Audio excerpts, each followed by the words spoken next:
अरे आप लोग आ गए। नमस्कार, मेरा नाम देश का भूत।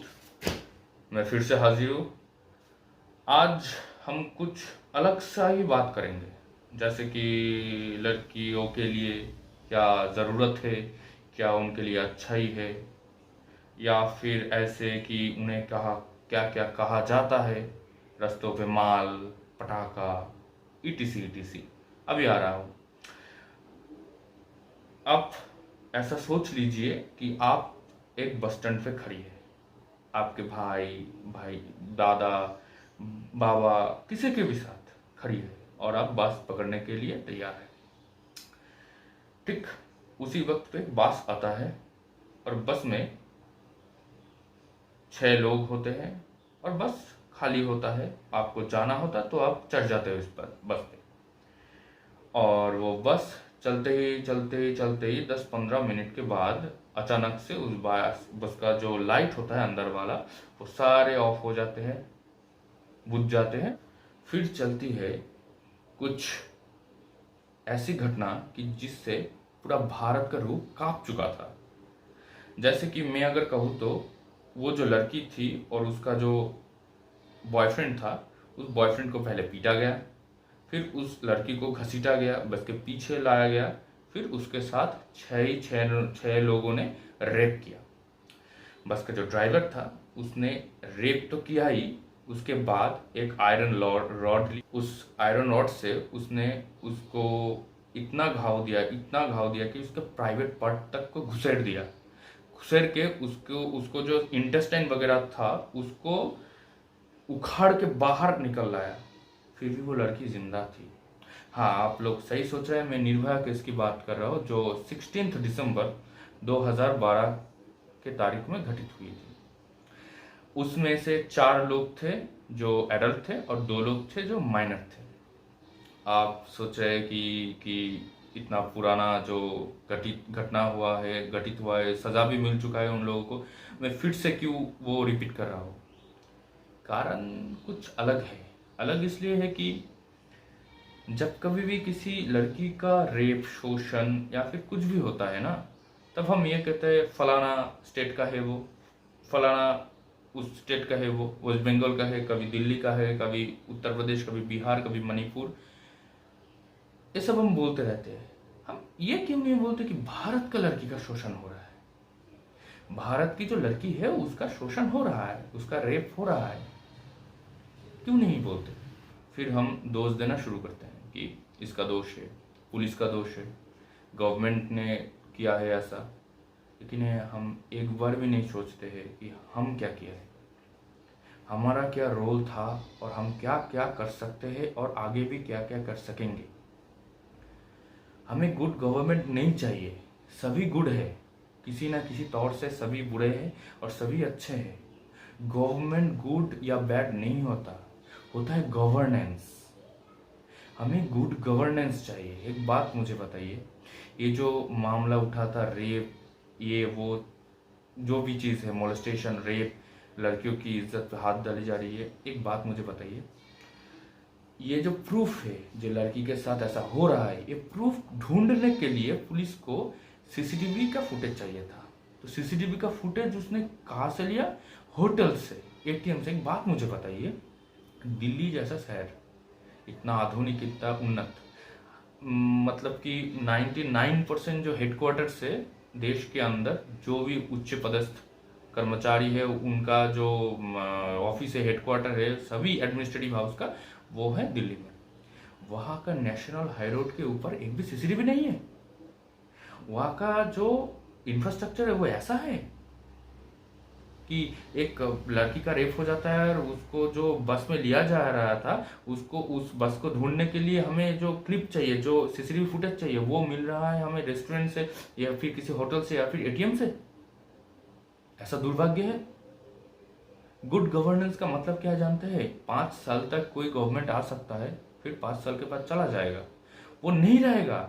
वो 5 साल के बाद भी नहीं रहेगा। अगर फिर भी चलिए रह गया तो वो कुछ नहीं करेगा, वो सिर्फ हाथ ऊपर करेगा और बोलेगा जो करना है कर लो। प्रॉब्लम गवर्नमेंट के जो सिपाही है, सिपाही मतलब फोर्स की बात नहीं, मैं नहीं कर रहा हूँ, मैं कर रहा हूँ बात की सिविल सर्वेंट्स, पुलिस एवं उसके साथ जुड़ी हुई हर एक department, surveillance department, cyber department, सभी डिपार्टमेंट की बात मैं कर रहा हूँ। प्रॉब्लम वहां पर है, हर साल आईएएस आईपीएस निकलते हैं 200 200 300 करके। एक बात मुझे बताइए, आईएएस बनने से पहले मैं मूची कलर का हूँ, मैंने आईएएस बना है, मैं बहुत मेहनत किया हूँ, मैं बहुत कुछ किया हूँ, सब हो जाता है। आईएएस बनने के बाद उसका पैर मिट्टी में नहीं रहता। क्यों? वो हीरो हो जाता है। हाँ ठीक है, चलो हीरो हो, तुम हीरो हो, कोई बात नहीं, तो अपना काम तो करो। आप एक बात बताइए, अगर आईएएस लोग चाहे, आईपीएस लोग चाहे, पुलिस लोग चाहे, तो ऐसा कुछ हो सकता है क्या? और चलिए ठीक है, हो गया, किसी पे किसी का कंट्रोल नहीं है, हो गया, नो प्रॉब्लम, हो गया। उसके बाद का क्या? उसके बाद को जो प्रोसेसिंग होता है, ढूंढना पड़ता है, इसके लिए इतना कुछ, इतना दिन।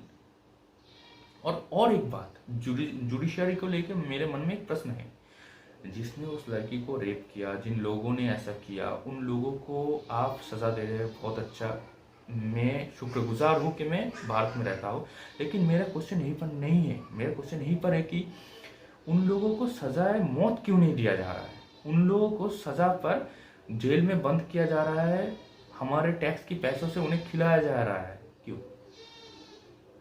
वो लड़की क्या बिगाड़े थे उन लोगों के? कुछ किया था उस लड़की ने? कुछ नहीं किया था, फिर भी आज वो ट्रॉमा में है, वो ना जिंदगी जी सकता है ना मर सकता है। तो फिर मुझे एक बात बताइए, उन लोगों को बचाने का क्या फायदा है? बार बार एक ही बात कर रहा हूँ। गुड गवर्नमेंट सभी है, कोई भी अच्छा गवर्नमेंट या बुरा गवर्नमेंट नहीं होता, होता है गवर्नेंस। अच्छा या बुरा गवर्नेंस होता है। अगर पुलिस अपना काम ठीक से करे, एक आईएएस अधिकारी अपना काम ठीक से करे, एक आईपीएस अधिकारी अपना काम ठीक से करे, तो विश्वास मानिए कोई भी क्राइम होना इतना आसान नहीं है। इंफ्रास्ट्रक्चर को अगर उन्नत किया गया, अगर बीच चौड़ाई पे, किसी भी जगह पे, या फिर मोड़ पे, या फिर कोई सुनसान रास्ते पे सीसीटीवी लगाया गया, तो अप टू 90% क्राइम बंद हो जाएंगे। तो फिर ऐसा क्यों नहीं होता है? ऐसा क्यों नहीं होता है कि क्राइम बढ़ते ही जा रहा है और हम एक्सक्यूज पे एक्सक्यूज सुनते ही जा रहे हैं? ये क्यों नहीं होता? कल मतलब 2012 में हुआ था निर्भया केस, आज मतलब 2023 में 4th में हो गया मणिपुर केस। आप इसको बोलेंगे दिल्ली का लड़की, आप इसको बोलेंगे मणिपुर की लड़की। ये कुछ नहीं है, ये देश की लड़की है। ये देश को नोचा जा रहा है इस तरीके से। एक बात बताइए, कुछ भी हो जाए, चोरी की, डकैती की, किसी का मर्डर किया, कुछ भी, इसका रिजल्ट कोई लड़की का रेप कैसे हो सकता है? उसका रेप का डेमोन्स्ट्रेशन कैसे हो सकता है? बताएंगे जरा। देखिए, मैं खुली बात करता हूं, मणिपुर में 3 ट्राइब रहते हैं, 3 ट्राइब, एक नागा, दूसरा कुकी, तीसरा मैतेई। मैतेई जो मणिपुर जो है, मणिपुरी कल्चर, मणिपुरी भाषा, मणिपुरी सब कुछ, डांस वगैरह सब कुछ, वो मैतेई कल्चर से आता है। और मैतेई जो ट्राइब है, उनके पास 2000 साल तक की हिस्ट्री लिखित है उन लोगों के पास। मतलब वो लोग ही मणिपुर की असली ट्राइब है, ऐसा माना जाता है। और वो लोग बोलते हैं इलीगली माइग्रेंट्स आ रहे हैं म्यांमार से, कुकी जो है वो आ रहे हैं इलीगली माइग्रेंट्स के रूप में म्यांमार से, और मणिपुर में बस जा रहे हैं। मुझे एक बात बताइए, सरकार क्या कर रहा है इलीगल इमिग्रेशन के को लेकर? इस चीज को लेकर क्या कर रहा है सरकार? कुछ नहीं। अब मैं आपको बताता हूँ एक बात। इन ऑफिशियल रिकॉर्ड, अच्छे से सुनना, हाँ, इन official record Meitei is the 53% of Manipur. Meitei 53% है मणिपुर में, ये ऑफिशियल रिकॉर्ड है। और वो 53% लोग मैतेई ट्राइब की मणिपुर के 10% जगहों में रहते हैं। टोटल 100% की मणिपुर की जगह में 10% में मैतेई जो 53% है वो रहते हैं। ये ऑफिशियल रिकॉर्ड है। लेकिन जो मैतेई ट्राइब की कहना है वो है ऐसा कि इलीगल इमिग्रेंट्स, कुकी जाति म्यांमार से इतना आ रहा है, इतना आ रहा है, इतना आ रहा है कि वो ऑफिशियल रिकॉर्ड के ऊपर चले गए हैं। वो मेजोरिटी में हो गया है। अब हम माइनॉरिटी में, मतलब कि मेइते कम्युनिटी माइनॉरिटी में हो चुके हैं। और मेइते कम्युनिटी ने राष्ट्रपति जी से और सेंट्रल गवर्नमेंट से दरखास्त की कि हमें शेड्यूल ट्राइब व ट्राइबल गोष्ठी की जाति की दर्जा दिया जाए। इसी को लेकर अनबन शुरू हुई। अच्छा ठीक है, कोई बात नहीं, ठीक है, अनबन शुरू हुई, कुछ भी हुआ, लेकिन ये बात यहाँ से कभी उठकर ऐसा नहीं आता कि इस अनबन के चलते हुए इसका रिजल्ट के स्वरूप में एक दो लड़की को नंगा करके उनको पैरेड करवाया जाए, उनका शोषण डेमोन्स्ट्रेट करवाया जाए, उनको खेत में ले जाके कईयों ने गैंग रेप किया। क्यों क्यों क्यों ऐसा क्यों है? प्रोटेस्ट करो, आवेदन दो, सरकार, डेमोक्रेसी है ना। ऐसा क्यों है कि उन दोनों लड़कियों को भुगतना पड़ा? मुझे तो नहीं पता। वेस्ट बंगाल में कुछ दिन पहले एक घटना घटित हुआ।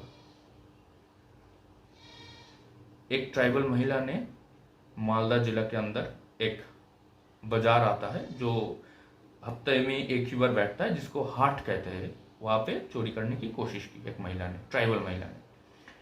उसका सजा स्वरूप वहां पे जो लोग थे, महिलाओं थे, उन्होंने उसको घेरा और घेर के पीटना शुरू किया। पीटते पीटते उसका शरीर, साड़ी जो था फाड़ दिया, उसको नंगा कर दिया। एक बात बोलिए, पुलिस क्या कर रहा था? एक सिविक वॉलंटियर उसको बचाने के लिए दौड़ा और उसे भी पीटा गया, उसे भी कूट डाला सबने। अब मुझे एक बात बताइए, पुलिस वाला क्या कर रहा था?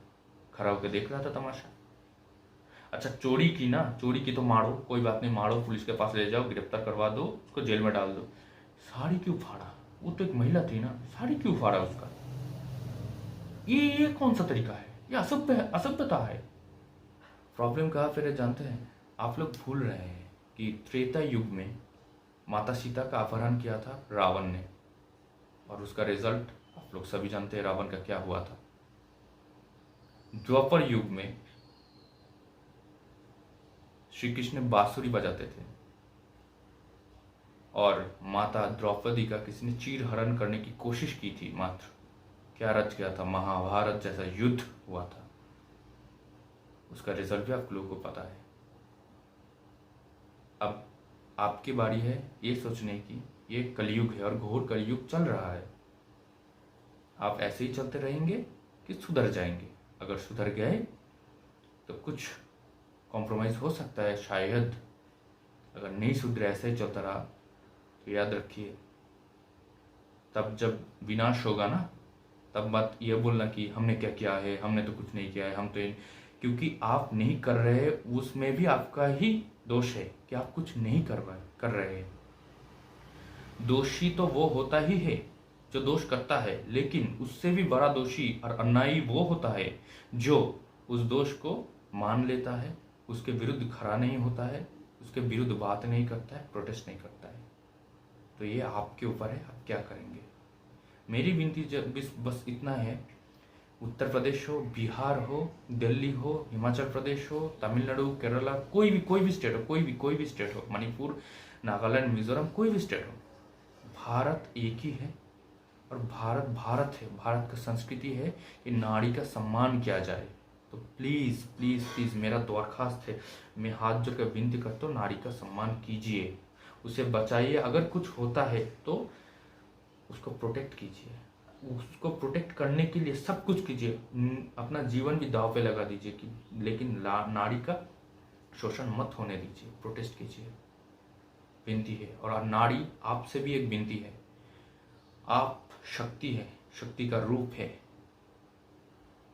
आप ऐसा कुछ कर सकते हैं जो हम नहीं कर सकते हैं। तो जब आपका शोषण कर रहा होता है कोई, तो आप अपने मन में वो बल को समग्र करके कुछ कीजिए, रोकिए, दुर्गा का रूप लीजिए, माता काली का रूप लीजिए और अपना शस्त्र, अपना अस्त्र का प्रयोग कीजिए। जय हिंद, वंदे मातरम।